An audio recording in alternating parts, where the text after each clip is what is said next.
Good morning. How are you doing?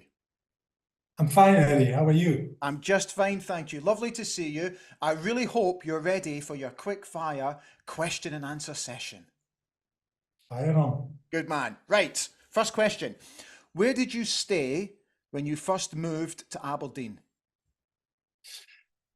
We moved we stayed for 3 months in the Athol, Mhm. and then we were looking around for houses.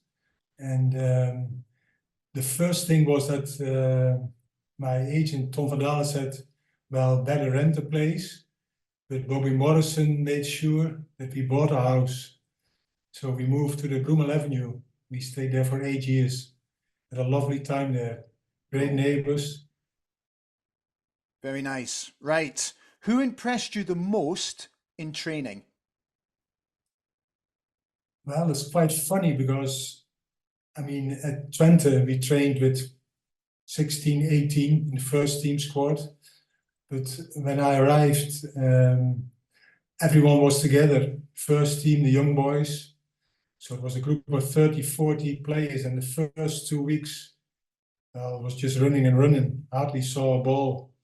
And but I think after that, it was Charlie Nicholas and Jim Bed. They were very impressive.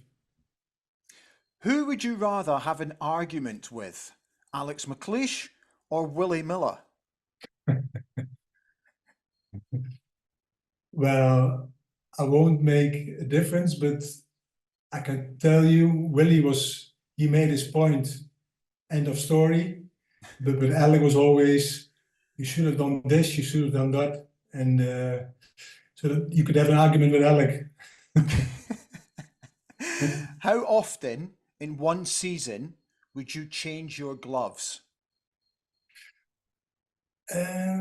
Ooh, I've depended how the weather was, but I think normally 3, 4 games, Okay. and then you would bring him into training.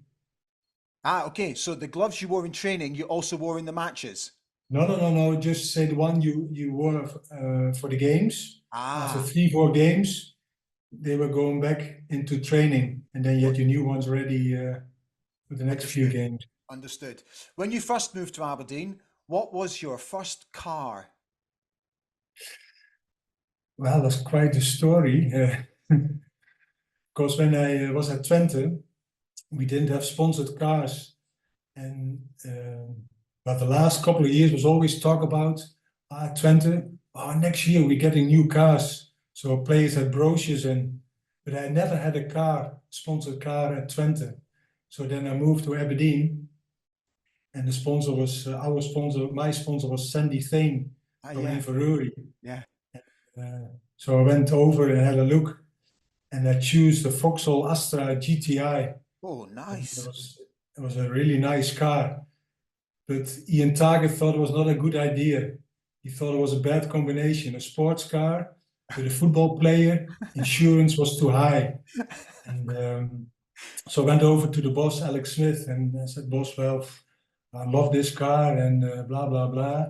And he said, Theo, I'll get that sorted. So in the end, I got the car, the one I wanted.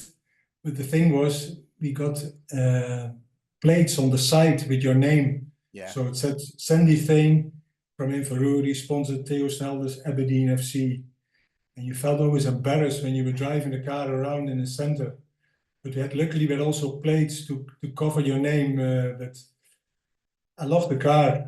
But there was some story before I got it. Okay. Which save do you think was the better save? The one against Ali McCoist in the Skull Cup final, the one against Dunfermline at East End Park, or Anton Rogon's penalty in the Scottish Cup final? For you, which was the better save? I think, well, for the memory, it's, yeah, will always be Anton Rogus penalty save. But I think the most spectacular one was the one from Ross Jack, Yeah, I think against Dunfermline. yeah. It was also a Scottish Cup because it was, yeah, double save. So that made it more special. I think also reaction, and then coming up quickly because it went to the inside post, went to the other side, and I'm thinking now, I mean, I'm 60 now, and you think, oof, At that time, could I do it? Couldn't do now anymore, but I think most spectacular one will be the one from Ross Jack. Okay. Did you have any superstitions?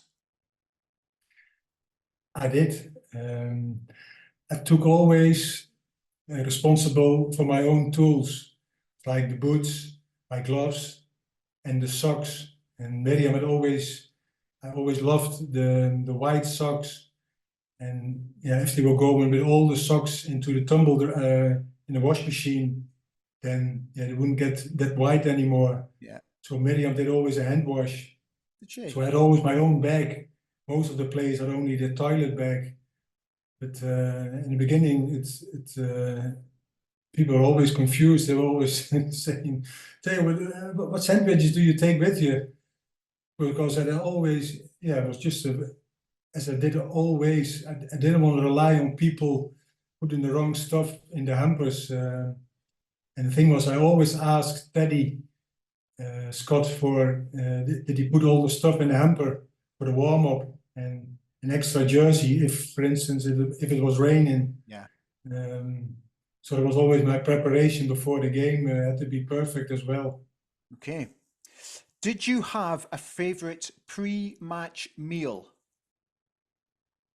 Well, if you look back now, what we got for pre-match at Twente, that was thinking back, it was ridiculous. We were getting always 2 hours, 2.5 hours before the game, fillet steak and orange juice. I mean, Oh, it's the worst thing which would, I think a steak takes 8 hours to digest. And so at Aberdeen, it was mostly, I had chicken okay.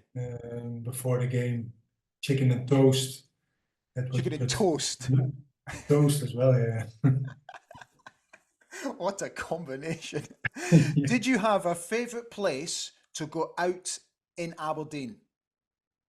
Yep, usually was the Café Continental and Yeah. Café Society.